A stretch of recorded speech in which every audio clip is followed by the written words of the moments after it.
welcome back to another video of learning Korean.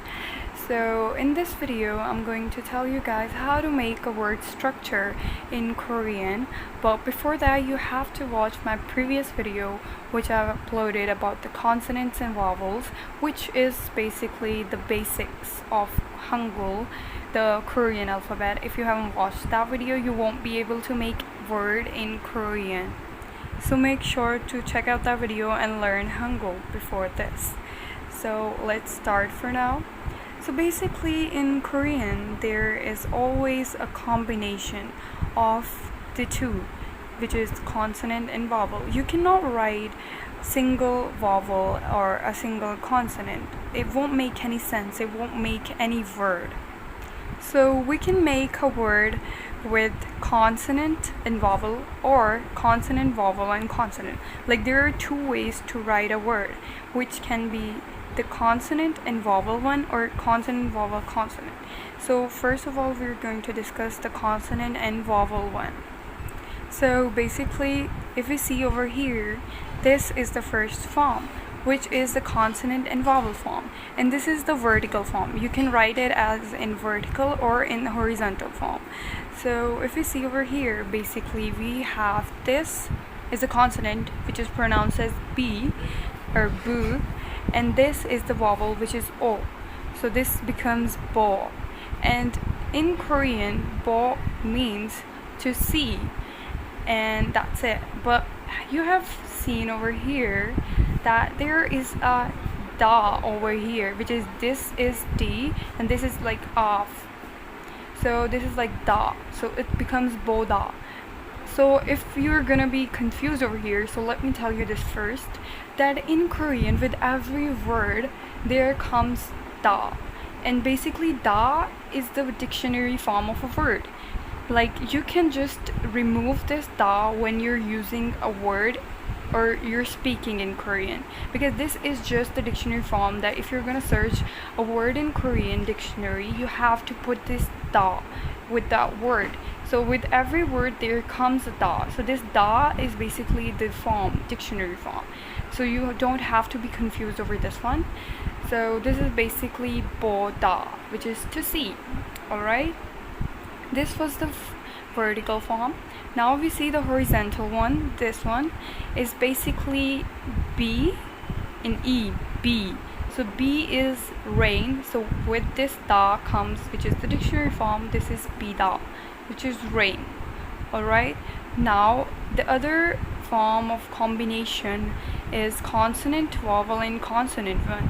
Now in this combination there is a consonant, vowel, and consonant. Basically this is a consonant that is like K, this one. Okay, so this is like M, which is M, O, io, G. So it becomes mok. So with dictionary form it becomes mok da. Just add da in front of it and it becomes that dictionary or form of word. So mok da means to eat. Alright, now this is like the two possibilities of making a word. This is like the two forms of word structure, which is like the consonant and vowel one and consonant, vowel, consonant one. You will write words in just these two forms. That's it. Now the another important thing I have to tell you guys is basically this one. Now the thing is that you have to always put a consonant with a vowel. You cannot write a vowel alone. This is because even though when I told you guys in my previous video, this consonant has no sound. So every single time when you have to write a vowel alone, you have to put this consonant with it. Like if you have to write a vowel alone, it will be with this consonant because it doesn't have any sound. So it will be just this sound of the vowel, which is ya. This vowel is basically ya, is pronounced as ya.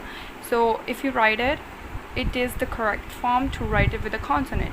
So you have to put the consonant with no sound, which is this one, with it, and it becomes ya, which means hey in English. So this was it, that you have to write a consonant and vowel together. You cannot write just one of them because that won't make any sense.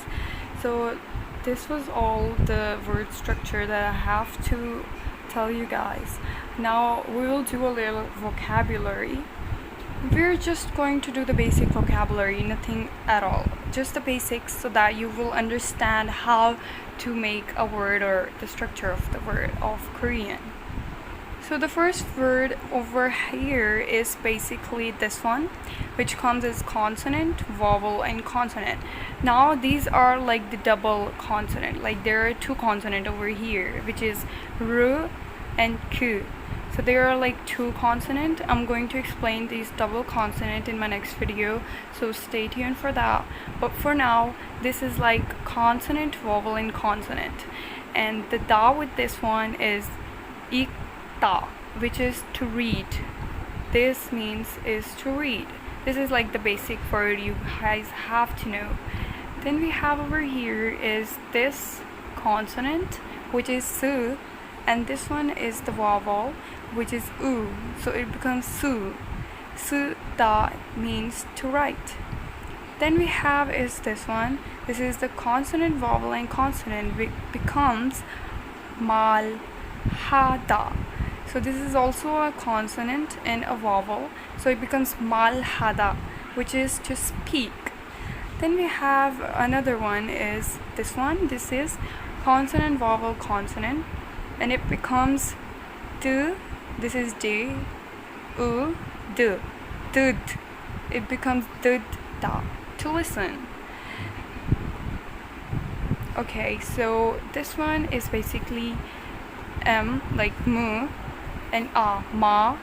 This is shi, i, ma shi, and then da, ma shi da, to drink. Then over here is basically this one, which is consonant and vowel, which is ju, and yu, which is ju da, so it means to give. Then we have is consonant, vowel, consonant, which is pa da, to get. And the last one over here is basically consonant, vowel, consonant, and the da with it, so it becomes ita. Okay, so you guys must be confused over this one, why it is ita and not ista. So this is basically the final consonant, which is actually bachim. So bachim is the final consonant, and I will make another video on the bachim one, which is my next video is gonna be on bachim rules. So don't forget to check out that video, because that will be a very long video if I'll add this the explanation of bachim in here. So I will just explain it in my next video. So ita means to be. So you guys must have seen the pattern, which is da da da da da. So it is basically the dictionary form. So this is like the basic vocabulary that you guys had to know. So now you have learned the basic word structure and the basic vocabulary.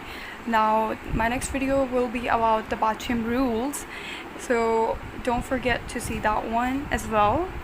And I will be helping all of you out there if you have any questions about it.